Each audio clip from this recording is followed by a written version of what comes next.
তোমাদের যেরকম ঘরে আমারটা ওরকম ঘরে। এটা কিন্তু অর্ধেক আমার করা, তুমি কি এই অবস্থায় নিছো?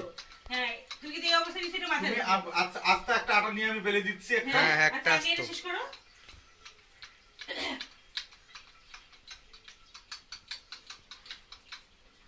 তুমি করতেছো না রুটি করতেছো? হ্যাঁ দেখো তুমি, আমি ঘুরি না রুটি করে। এতগুলো লাগে রুটি। গোল তো হইছে। গোলটা তো আমি করে দিছি। আচ্ছা গোল মামা একটা নতুন একটা করো তো মামা। আমি একটা করে তারপর দেখাই দিতেছি। নতুন একটা।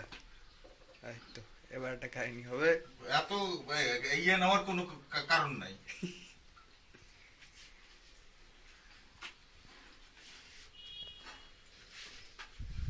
করি না দেখে মনে করছো যে কিছুই পারি না। আটা দাও। বলবো না শুরু করো।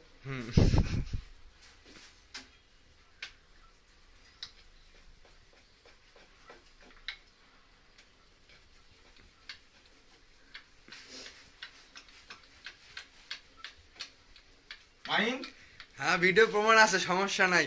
এটা আমরা গিনিস বুকে বানাই দেব।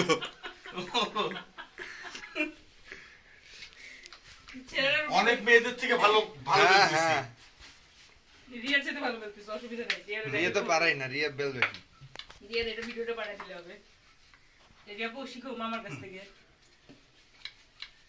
খুব ক্রেডিট নিল একেবারে। মাঝে মাঝে এরকম করে দেখাই দিতে হয়, বুঝছিস? হ্যাঁ হ্যাঁ মাঝে মাঝে এরকম বানাও না। সারা জীবন মানে সারা জীবন তো দেখলে মা তোমার রুটি থেকে কোন জায়গায় কম হইছে? কম বেশি কথা না তো। পারো তো করো না কেন? সারা জীবন তুমি মার বইয়ের উপরে খাইছো। ঠিক আছে ভাব নিল। বাপ তো নেই। তুই পানি ফেলেছে জন্য আমি তোমার সাথে রাগ হইছি। রুটি ফেলা দিয়ে তো রাগ হইনি। পারাটাই তো ব্যাপার, করা না পানি করা। ফেলছে, আমি রিয়া করতেছি কল ছাড়তেছে ধমকিরা। আচ্ছা ওই পানি ফেলা নিয়ে তো জিনিসটা প্রমাণ হইছে।